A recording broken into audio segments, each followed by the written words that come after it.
Greetings. I've heard some people question the need for preparedness and for armed vigilance, and they'll say things to the effect of, what are the odds of something like the Holocaust or a civil war or an invasion happening here in the United States? Why should you have guns to protect your family? Why would you need assault weapons? You don't need assault weapons to stop a thug from breaking into your house. That's more something that you might need if there was a military occupation or there's rioting and looting out in the streets. That's the kind of thing that you would need. What are the odds of something like that happening here in the United States? Well, judging by our short history, which already includes a civil war, some invasions, a revolutionary war, actions against minorities such as rounding up the Japanese, placing them in internment camps during World War II, forcing Native Americans off of their ancestral lands and putting them in reservations. The Trail of Tears comes to mind. Some of those things that have already happened.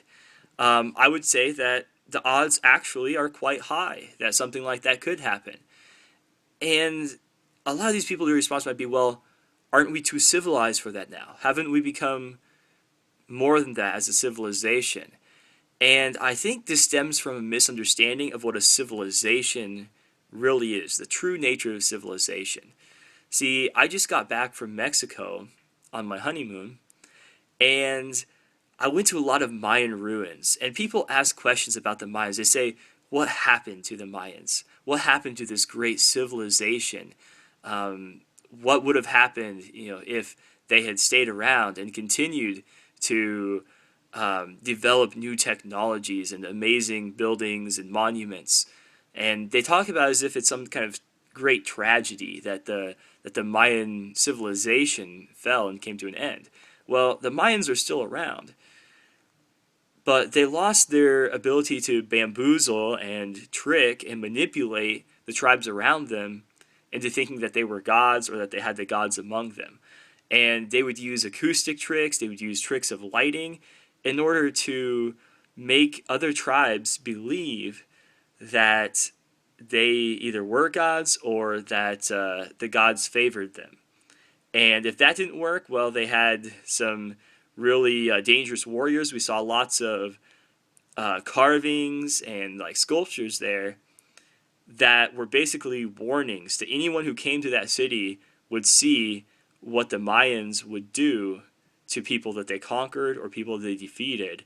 And so they used fear to control them. So the Mayans were not good guys. They were a great civilization. But the nature of civilization is really the oppression of other people who otherwise wouldn't want to be a part of that civilization. So what happened when the Mayan civilization fell? Well, freedom happened. Liberty happened. The tribes around them were no longer tricked and manipulated, and they were no longer taken advantage of. So civilization is not always a good thing, and it usually stems from the oppression of people who don't necessarily want to be a part of that civilization. And being civilized does not deter wars. Irreconcilable differences are what cause wars. So the level of civilization of a society could actually be what causes major actions against minorities and things like that. Hence the need to be prepared and the need to have some heavy-duty type weapons in case a civil war were to take place, or in case there was some kind of rioting or invasions or any kind of civil unrest that might come up.